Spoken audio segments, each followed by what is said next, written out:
यशस्वीरित्या मानवी मोठे लावले जात आहेत तेव्हा जोरदार टाळ्यांनी त्यांचं तुम्ही स्वागत करायचं आहे. खूप अक्षरशः दिसणं तसं सोपं नसतं आणि या इतक्या जोरदार पावसात अशा प्रकारे हे प्रयत्न करणे म्हणजे खूप शौर्याचं काम आहे. जर मला अजूनही आठवते जेव्हा वरुणराजा येत नाही तेव्हा कधी कधी टँकर लावले जातात आणि नैसर्गिकरित्या नाही तर अनैसर्गिकरित्या पाण्याचे फवारे मारून तेव्हा बाळगोपाळांना टाकले जातात. परंतु आज आपण पाहतोय की निसर्ग राजा ज्या पद्धतीने आज बरसतो या सर्व बाळगोपाळांना तो आज वंदना देतो असं म्हणायला काही हरकत नाही. तर जय गोष्ट होत आहे 6 धरण 3 इतके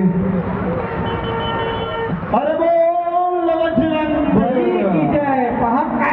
काय वेगळं सेलिब्रेशन होतं आणि हे सेलिब्रेशन बघताना आणि आमचे डीजे वाले बाबू तयार असेल कारण आमचे सगळे मनसे सैनिक आहेत त्यामुळे